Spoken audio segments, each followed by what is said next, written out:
은혜 받으실 하나님의 말씀은 고린도전서 9장 18절에서 23절까지 우리 한 목소리로 있습니다. 그런즉 내 상이 무엇이냐? 내가 복음을 전할 때에 값없이 전하고 복음으로 말미암아 내게 있는 권리를 다 쓰지 아니하는 이것이로다. 내가 모든 사람에게 자유로우나 스스로 모든 사람에게 종이 된 것은 더 많은 사람을 얻고자 함이라. 유대인들에게 내가 유대인과 같이 된 것은 유대인들을 얻고자 함이요 율법 아래에 있는 자들에게는 내가 율법 아래에 있지 아니하나 율법 아래에 있는 자같이 된 것은 율법 아래에 있는 자들을 얻고자 함이요 율법 없는 자에게는 내가 하나님께는 율법 없는 자가 아니요 도리어 그리스도의 율법 아래에 있는 자이나 율법 없는 자와 같이 된 것은 율법 없는 자들을 얻고자 함이라. 약한 자들에게 내가 약한 자와 같이 된 것은 약한 자들을 얻고자 함이요 내가 여러 사람에게 여러 모습이 된 것은 아무쪼록 몇 사람이라도 구원하고자 함이니 내가 복음을 위하여 모든 것을 행함은 복음에 참여하고자 함이라. 아멘. 할렐루야. 아멘. 우리 한번 선포합시다. 하나님께서 주신 것은 모든 것을 받으십시다. 모든 것을 받으십시다. 할렐루야.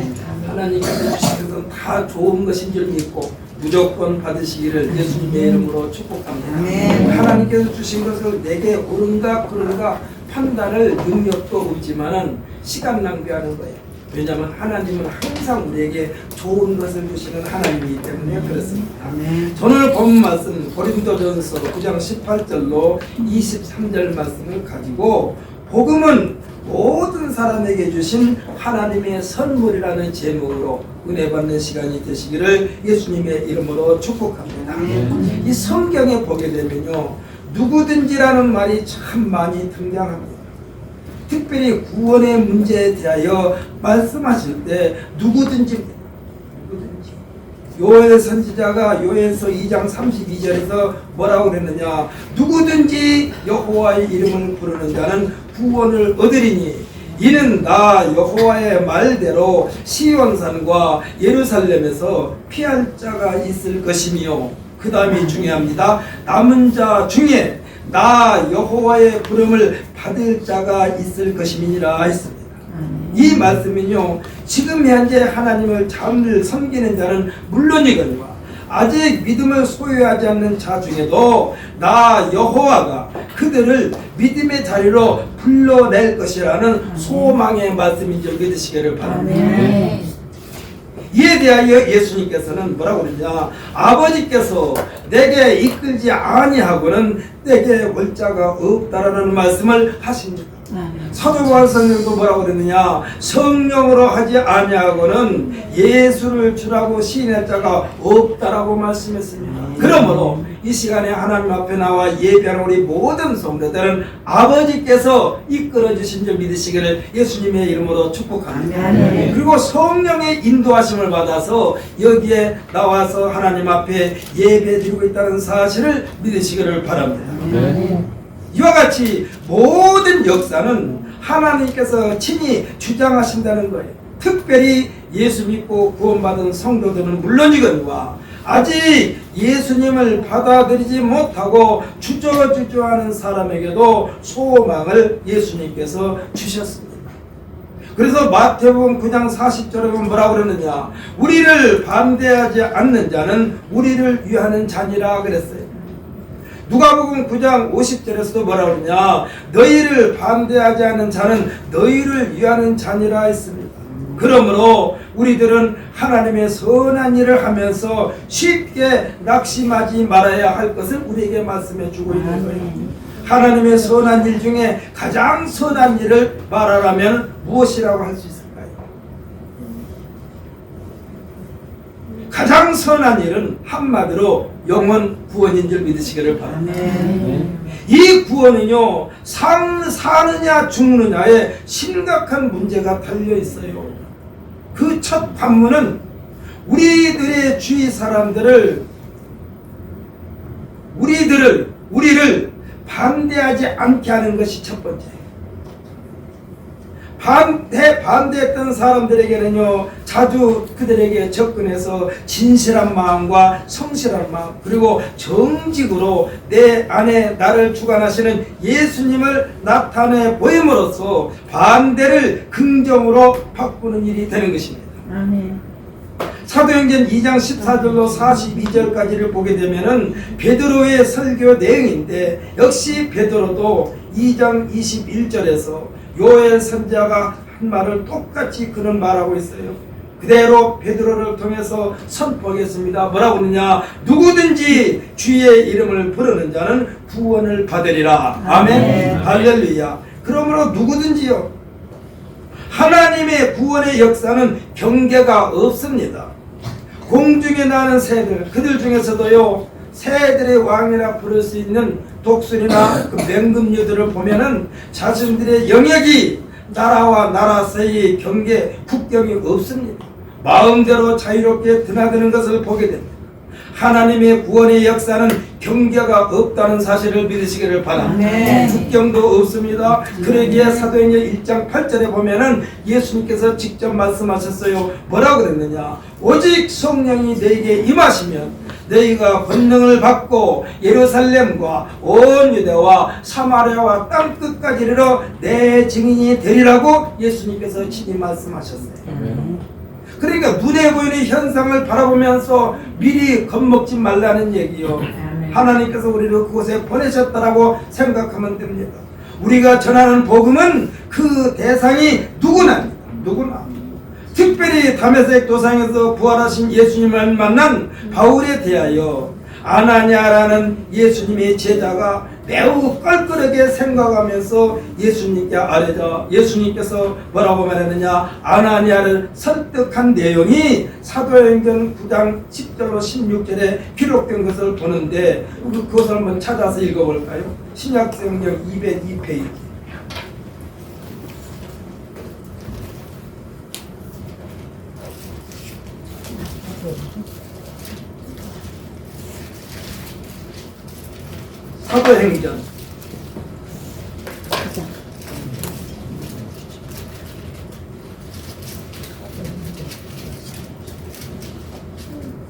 사도행전 9장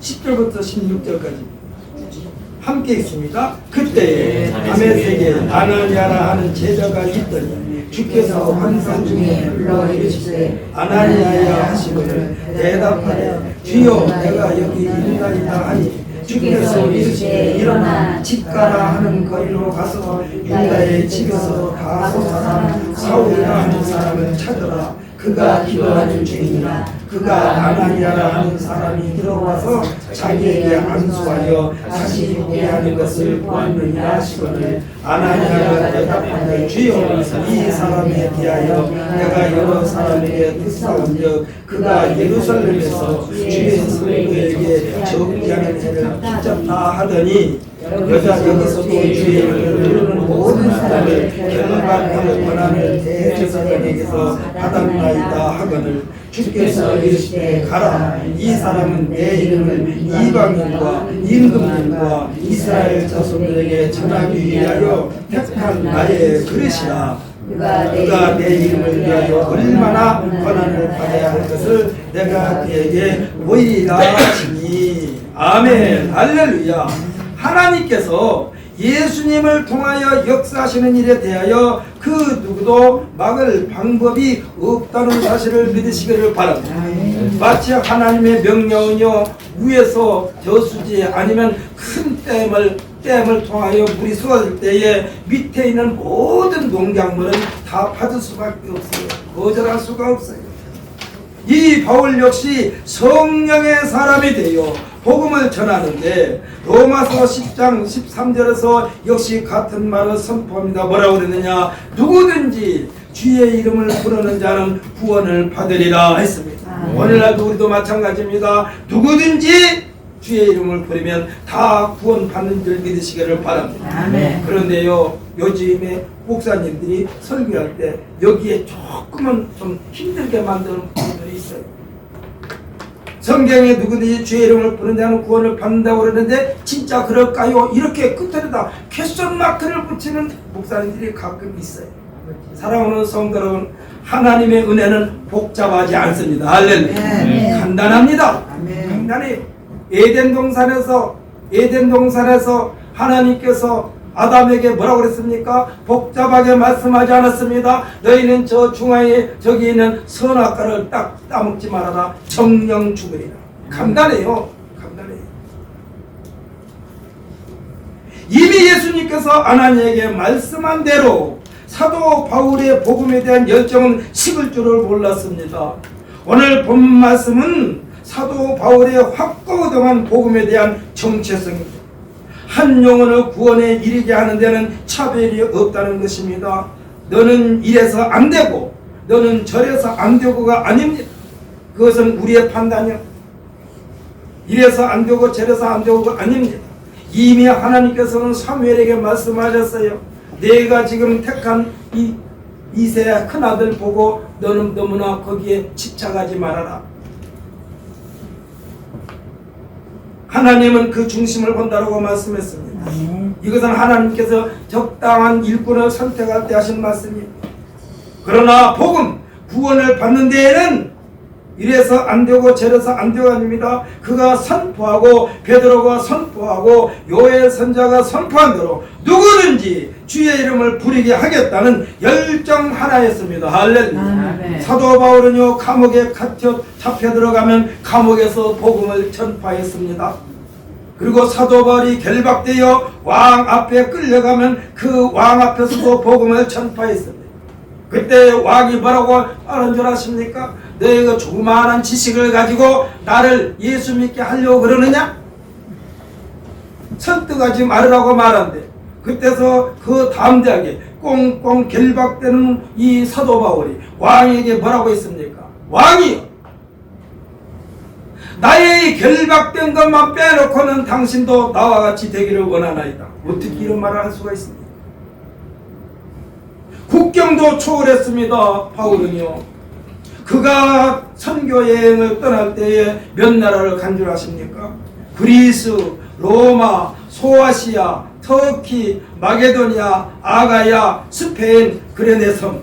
그러니까 9개 나라를 다니면서 복음을 전했어요. 어떻게 이와 같은 일이 가능했을까요? 이는 부활하신 예수님께서 바울을 그렇게 사용하시겠다라고 아나니에게 말씀한 대로 그에게 성령의 기름 부음이 넘치게 했던 것입니다. 사랑하는 성도 여러분, 우리들도 누구에게든지 다가가서 그로 하여금 예수님을 믿게 하는 도구로 사용받게 되시기를 예수님의 이름으로 축복합니다. 아멘. 그만큼 좋은 영향을 끼치는 삶이 되어야 한다는 얘기예요. 아멘. 그래서 항상 우리에게는 뭐가 있어야 되느냐? 복음의 열정이 살아 있어야만 합니다. 복음의 열정. 아멘. 복음의 열정이 계속해서 살아있게 하려면 나에게서 나라는 이 육체적인 삶, 육신의 정욕과 안목의 정욕과 세상 자랑을 쫓으려고 하는 것은 최대한으로 억제하고 하나님의 놀라운 은혜로 말미암아 나에게서 향기가 나도록 해야만 된다, 이 말입니다. 아멘. 오늘 본문의 주인공 바울이라는 사람은 공회원으로서, 그러니까 고급 공무원이요, 공회원으로서 그의 명성에 대하여는 널리 알려진 사람이었습니다. 요즘으로 말하면 국가로부터 권력을 위임받아 그의 행위 하나하나는 공권력이었습니다. 그래서 그가 하는 일에 대하여 가타부타 따지면은 공권력에 대한 반항으로 간주되어 가중 처벌을 받게 될 만큼 대단한 권력의 소유자가 바울입니다. 18절 말씀을 보면 바울이 복음을 전하는데 무슨 대가를 받으면서 하는 것도 아님에도 불구하고 복음을 전하는데 최우선을 두었고 이 복음으로 말미암아 자신에게 있는 공권력을 사용하지 않았다라고 그랬습니다. 이 내용을 보면 아직도 바울의 세상적 신분인 공회원의 자격을 유지하고 있었다는 얘기입니다. 그러게 19절에서 바울은 어디를 가나 자신의 처세에 대하여 제약을 받지 않았다고 했습니다. 이것은 뭡니까? 그만큼 서슬퍼런 공권력이 그에게 주어져 있다는 얘기. 얼마든지 사람들이 위해 군림할 수 있는 처지였으나 오히려 바울 스스로 모든 사람들을 섬기는 종이 되었다라고 말하고 있습니다. 종. 저도 여기에 목사로 하나님께서 파송하시면서 많은 성도를 섬기라고 저에게 말씀하신 것으로 간주하고, 저는 많은 성도를 섬기기를 원하는데 너무나 많은 성도를 섬기다 보면 제가 지치고 지치니까 제가 감당할 만큼만 하나님께서 해주실 줄 믿습니다. 그래서 제가 감당할 수 있는 부분이 얼마인가? 이 의자 꽉 채우면 한 100명 돼요. 그래서 하나님께서 저에게 100명을 섬길 수 있도록 허락하신 줄 믿고 하나님 이 자리를 최고로 주옵소서. 그러면 100명 정도는 내가 충분히 이름을 기억할 수 있지 않을까 싶어요. 바울이 왜 많은 사람을 섬기는 종이 됐다고 그랬습니까? 더 많은 사람을 예수 믿게 하려고 그들의 종이 되었다는 것입니다. 그리고 그 권력을 함부로 남용하지 않는 것을, 오히려 그 권력이 예수를 그리스도로 복음을 전하는데 장애물이 될 수 있기 때문이라고 그랬어요. 어떤 사성 장군이 있었습니다. 사성 장군이 뭡니까? 군인 중에 최고로 높은 계급 아닙니까? 그런데 이 사성 장군의 자신의 정복 차림은요, 정복 차림을 하면은 그의 몸에 별이 12개가 붙어 있어요. 머리에, 모자에 별 4, 양쪽 어깨에 별 4개씩 총 12개의 별을 지니고 있는 이 장군인데, 이 장군이 교회에서 장로님으로 봉사하는 장군인데, 이분이 교회에서 안내를 설 때는요, 일반 정장 차림으로 예배에 참석하는 성도들에게 허리를 아주 깊게 굽혀 인사하면서 반갑게 맞이하고 예배에 참석하도록 안내를 하는 장로님이었습니다. 그런데 이 장로님이 예배를 마치면은 옷차림을 받고 있습니다. 어떻게 받고 있느냐? 군대 청복 차림. 머리에 별 4개, 양쪽에 별 4개씩, 여기는 막 많은 또 뭡니까? 훈장? 군대 정복을 갈아입고 집으로 예배를 마치고 돌아가는 성도들에게 배웅을 하는데, 조금 전에 예배에 참석했던 일반 사병, 그러니까 쫄병이죠. 이 쫄병한테 분명히 장로님이 고개를 숙여서 인사했어요. 예배 잘 드리라. 근데 나오면서 보니까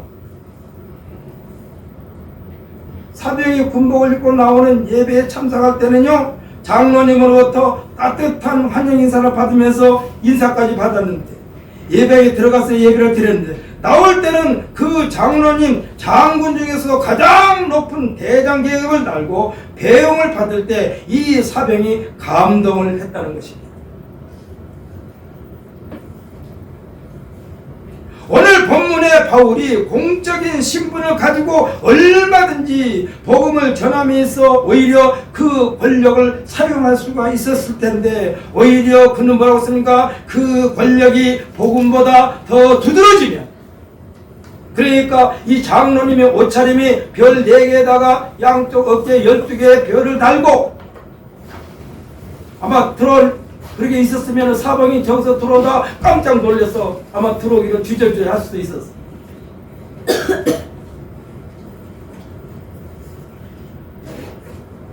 그래서 이 권력이 장애물이 되는 거예요. 지금 이 사도 바울이 그런 겁니다. 자기가 갖고 있는 권력이 복음보다 더 두드러지면 복음을 전하는데 장애물이 되지 않겠느냐 하는 겸손함입니다. 오늘 본문보다 조금 앞인 12절에서 바울이 하는 말입니다. 12절, 우리가 이 권리를 쓰지 아니하고 범사에 참는 것은 그리스도의 복음에 아무 장애가 없게 하려 함이로라 했습니다. 그러면서 복음의 열정은 내낼 복음의 열정을 내는 자신의 신앙관에 대하여 말하는 내용이 16절인데 우리 16절 함께 읽어볼까요? 오늘 본문 16절 말씀.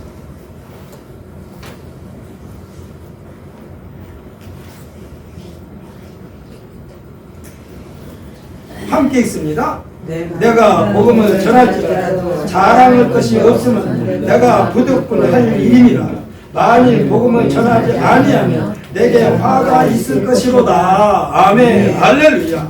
우리 모두는 얼마 전에, 몇 주 전이죠? 얼마 전에 내 형제, 내 이웃, 내 자식들이 예수 믿고 구원받기를 원하면서 이름을 명단을 써가지고 제단에 올렸지요. 사랑하는 성도 여러분, 이들에게 얼마만큼 간절한 복음을 전했습니까? 이들을 위하여 얼마나 하나님께 기도했습니까? 조금 전에 합독한 내용의 사도 바울처럼 내가 부득불할 것임이라, 부득불할 것임이라. 만일 복음을 전하지 아니하면 내게 화가 있을 것이로다. 이와 같은 심정을 가지고 그들을 설득하여 구원에 이르게 하는 우리 모두가 되시기를 예수님의 이름으로 축복합니다. 아멘. 여러분 이름 올렸죠? 저는 지난번에 말씀드렸지만 여기에 그 이름이 다 있어요. 여러분 금년대에 이름 써올린 사람들 다 교회로 끌고 나와. 하여튼 어떤 방법을 써서라도 그날 바깥들하고 내가 바깥에 있게 이렇게 생각해 보십시오. 내 유언이다. 내 유언이다. 네가 교회 나오는 게 내 유언이다. 그러면서 한번 그들을 적극적으로 설득해가지고 주님 앞에 데리고 나오세요. 나는 새벽마다 이 사람들을 위해서 기도해요. 네. 언젠가 여러분에게 점검할 거예요. 언제 데리고 올 거예요? 써서 올렸으면 데리고 와야지.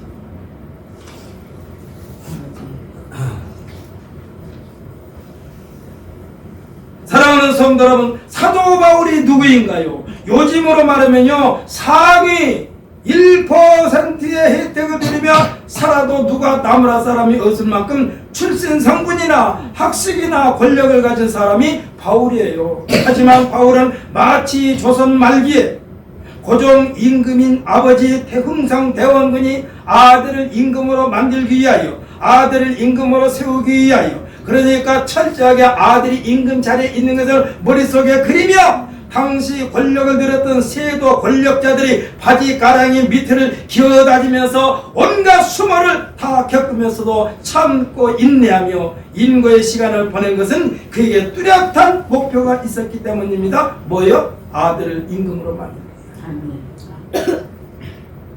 바울이야말로 누가 됐든지 간에 상관없이 한 생명으로 더 구원을 얻게 하려고 그들 속에 들어가 함께 어울린 장면에 대하여 기록한 내용이 오늘 본문의 말씀이요.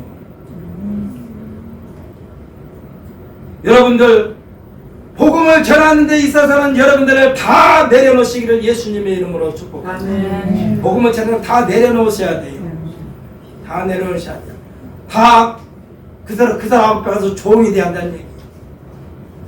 지금 사도 바울이 그런 거예요.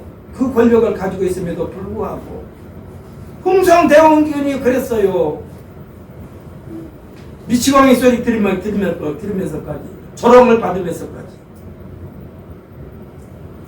이것이 바울이 그동안에 누렸던 모든 것, 앞으로도 얼마든지 그 특권을 누리며 살 수 있었던 바울이 왜 이렇게까지 처절할 만큼 다 내려놓을 수 있었을까요? 바울은요, 성경, 윤리와 법도, 계명의 전문가요, 학자입니다. 요즘 표현을 빌리려면 석학이요, 최고의 인텔이었습니다. 이와 같은 바울이 예수님에 대한 평가입니다.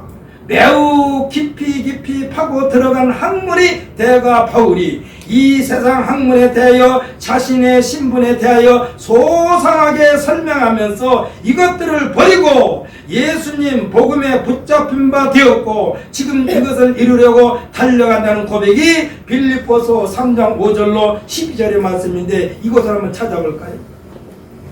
제 성경으로 321페이지, 신약경으로 321페이지. 빌립보서 3장 5절부터 12절까지 우리 함께 했습니다. 나는 8일 만에 할례를 받고 이스라엘 족속이요 베냐민 지파요 히브리인 중에 히브리인이요 율법으로는 바리새인이요 열심으로는 교회를 받게 하고 율법에 의로는 흠이 없는 자라. 그러나 무엇인지 내게 유익하던 것을 내가 그리스도를 위하여 다 해로 여길 뿐더러 또한 모든 것을 해로 여김은 내 주 그리스도 예수를 아는 지식이 가장 고상하기 때문이라. 내가 그를 위하여 모든 것을 잃어버리고 배설물로 여김은 그리스도를 얻고 그 안에서 발견되려 함이니 내가 가진 것은 율법에서 난 것이 아니요 오직 그리스도를 믿음으로 말미암은 것이니 그 믿음으로 하나님께로부터 난 의다. 내가 그리스도와 그 부활의 권능과 그 고난의 참여함을 알고자 하여 그의 죽이심을 본마다 어떻게 해서든지 죽음과 가운데서 부활에 이르려 하노니 내가 이미 얻었다 함도 아니요 온전히 이루었다함도 아니라 오직 내가 그리스도 예수에게 잡힌 바 된 그것을 잡으려고 달려가노라. 아멘. 할렐루야. 지금 바울은요 예수님에 대하여 흠뻑 젖어 있음에도 불구하고 마치 사슴이 시냇물을 갈급함같이 복음에 대한 갈증이 해소되지 않았다는 것이 왜일까요? 파면 판수록 예수 그리스도에 대한 지식이 가장 고상하기 때문에 그랬다고 했어요. 예전에는 율법을 자랑했었습니다. 흔히 말로 말하면 나보다 더 똑똑한 사람이 있으면 더 공회원임을 자랑했습니다. 나처럼 권력을 누린 사람이 있으면 나와봐. 또 예수를 핍박하는 것을 자랑했습니다. 나는 나라의 법을 가지고 예수 믿는 자들을 핍박하고 그들을 공회에 넘겼는데 나보다 잘한 사람이 있으면 나와봐. 이런 삶을 살았어요. 그러나 그의 삶은 그가 고백한 것처럼 내게는 우리 주 예수 그리스도의 십자가 외에 결코 자랑할 것이 없다라고 했습니다. 그러면서 누구든지 나를 괴롭게 하지 말라. 내가 내 몸에 예수의 흔적을 지니고 있노라. 이 말은요 나에게서 다른 그 어떤 것을 찾으려고 하지 말아라. 헛고생하지 말아라. 찾고 찾아도 자신에게는 예수의 흔적만 있을 뿐이라는 거요. 요즘에 흔히 하는 말로 그 사람을 까도 흠잡을 데가 없으면 뭐라고 말합니까? 양파와 같은 사람이라고 했습니다. 예수님은요 까면 깔수록 양파는 까면 깔수록 거기서 냄새가 더 진하지 않습니까? 처음에 깔 때는 눈물도 안 나와요. 근데 계속 까면은 눈물 나와요. 왜 그래요? 양파의 냄새가 더 진하니까. 지금 사도 바울 선생은 그런 거예요. 찾고 찾아도 자신에게는 예수의 흔적만 있을 뿐이라는 거예요. 이미 예수님께서 아나니에게 내가 사울 즉 바울을 어디에 어떻게 사용할 것에 대하여 말씀하셨고 바울이 예수님으로 말미암아 날마다 혹독한 고난을 겪게 될 것인가에 대하여도 아나니에게 말씀했지 않았습니까? 사도 바울은 자신에게는 오직 예수의 흔적만 있을 뿐이고 이에 대하여 부정하게 하려는 수많은 린치를 당했음에도 불구하고 꿈쩍도 않았다는 것입니다. 이에 대한 내용이 고린도서 11장 22절로 27절까지인데 예수를 믿는 것으로 얼마나 바울과 같은 고난이 예고됐다면 누구에게나 그러니까 내가 예수를 믿는데 만약에 바울과 같은 고난이 예고됐다면 누가 예수를 믿겠다고 고백할까요? 물론 우리는 그럴 만한 믿음도 가지고 있지는 않습니다만 물론 바울의 사회 현장에서는 언제나 성령께서 함께 하심을 실감했기 때문에 그 함께 하심에 대한 기쁨과 감사로 말미암아 넉넉하게 그 고난 가운데서도 견딜 수 있을 뿐만 아니라 그 고난 가운데도 하나님이 함께 있음을 확신했던 것입니다. 그가 당한 고난의 현장을 우리가 읽어볼 텐데 사랑하는 성도 여러분, 얼마나 아기 낳는 것이 어려우면은 미리 엄마들이 딸들에게 말을 해가지고 하고 또 하고 또 하고 그래가지고 왜 시집 안 가냐고 그런다. 아기 낳기 싫어서 안 가는 거야. 왜? 죽을 일은 다 해야 되니까. 차라리 죽는 게 낫다 할 만큼 그런 만큼 고통이 있으니까 그것을 미리 다 엄마들한테 들었어. 그러니까 시집을 안 가려고. 그런데요, 그 고통에 뒤따라 나오는 그 생명에 대한 기쁨이 있기 때문에 엄마들이 참는 거예요. 할렐루야. 지금 사도 바울이 그런 거예요. 사도 바울이 그래요. 그가 당한 고난의 현장을 한번 읽어보십시다. 신약성경 298페이지 고린도 후서.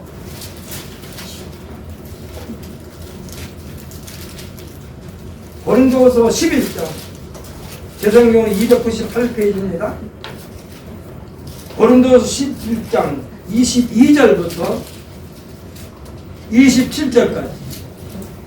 자, 우리 함께 했습니다. 그들이 히브리인이냐 나도 그러하며, 그들이 이스라엘이냐 나도 그러하며, 그들이 아브라함의 후손이냐 나도 그러하며, 그들이 그리스도의 일꾼이냐 정신없는 말을 하거니와 나는 더욱 그러하도다. 내가 수고를 넘치도록 하고 옥에 갇히기도 더 많이 하고 매도 수없이 맞고 여러 번 죽을 뻔하였으니 유대인들에게 40에서 하나 감한 배를 5번 맞았으며 3번 태장으로 맞고 1번 돌로 맞고 3번 파선하고 일주일을 깊은 바다에서 지냈으며 여러 번 여행하면서 강의 위험과 강도의 위험과 동족의 위험과 이방인의 위험과 시인의 위험과 광야의 위험과 바다의 위험과 거지 형제 중에 위험을 당하고 또 수고하며 애쓰고 여러 번 자지 못하고 줄이며 목마르고 여러 번 굶고 춥고 헐벗어서라.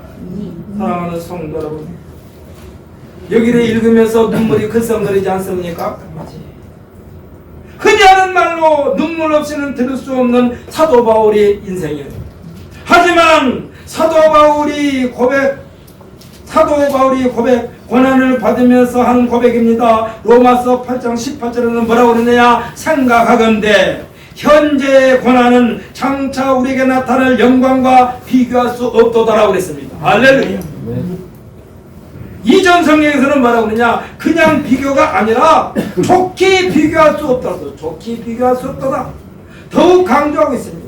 이와 같은 바울의 담대함이 예루살렘과 유대에만 머물러 있지 아니하고 오늘날 사람들이 있는 곳에는 어디든지 누구에게든지 복음이 들어가 지구촌 전체를 아우르는 놀라운 구원의 역사가 전개되고 있다는 사실을 믿으시기를 바랍니다. 오늘 본문에서 바울이 뭐라고 고백하고 있습니까?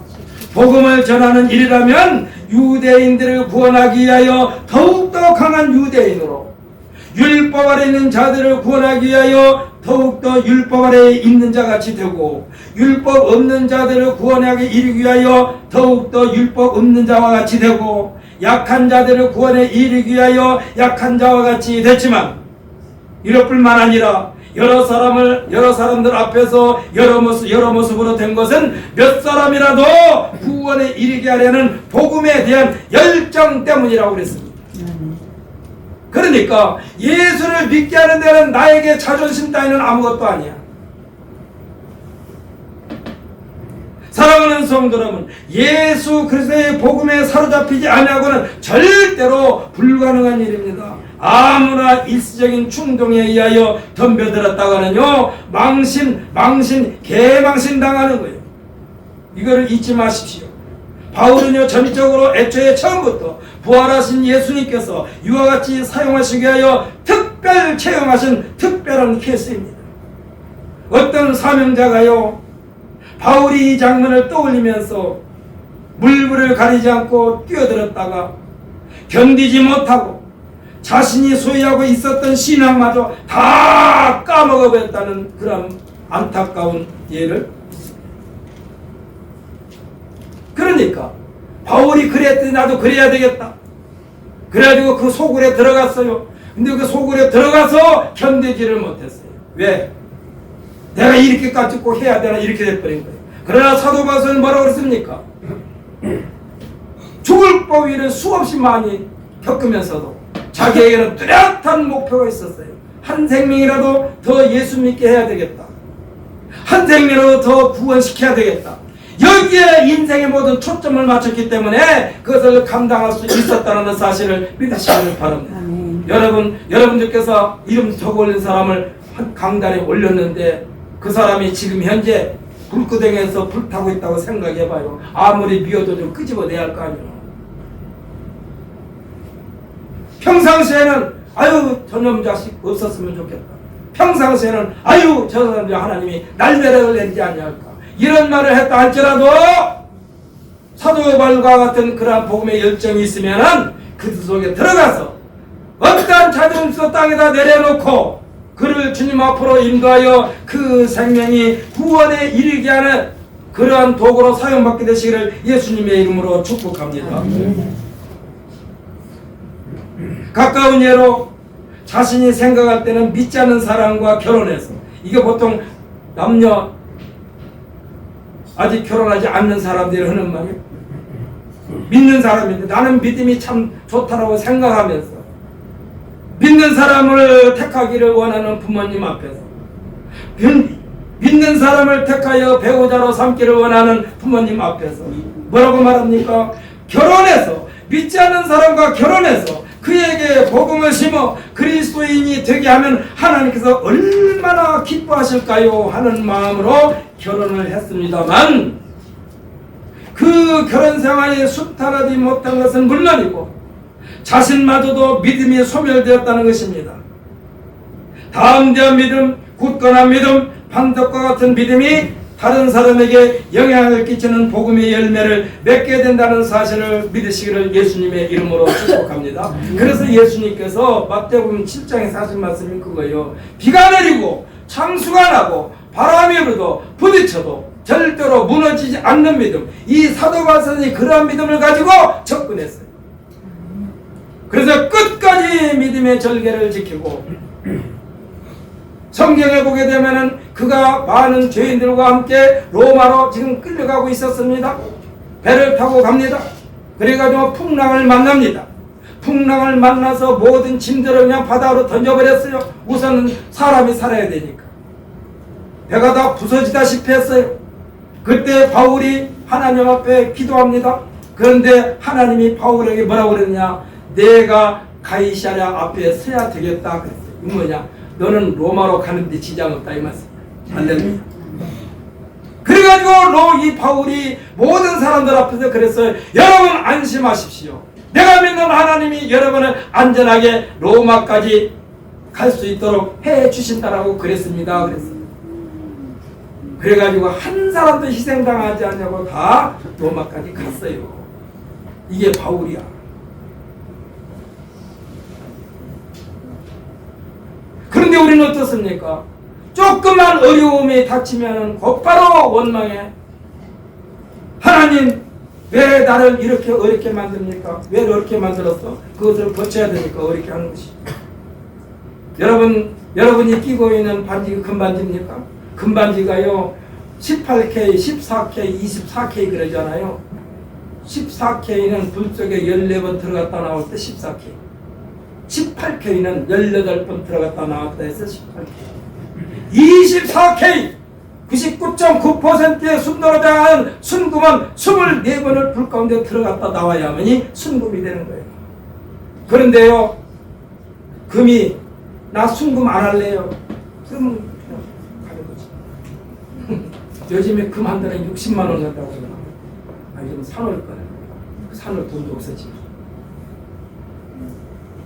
순금이 그냥 순금이 아니라 불 속에 24번 들어갔다 나왔다 해야만이 순금이 되는 것처럼, 사랑하는 성도 여러분, 우리는 그리스도인이라는 말은요, 그리스도인이 되려면은 여러가지 나에게 주어지는 여러가지 시련과 어려움을 넉넉하게 참고 견디는 사람들에게 주는 훈장이 그리스도인인 줄 믿으시길 바랍니다. 아멘. 제가 말씀드렸죠. 여기서 있는 이종걸, 성도 이종걸이요, 목사는 그냥 지상에서 있는 동안에 그냥 목사의 직분을 가지고 있는 거 그거 하나요.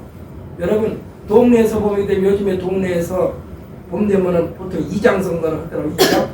이장 선거에 이장 자리 끝나면은 그냥 똑같이 그냥 동네 사람으로 부르지 않습니까? 근데 이장 할 때만 이장님이요.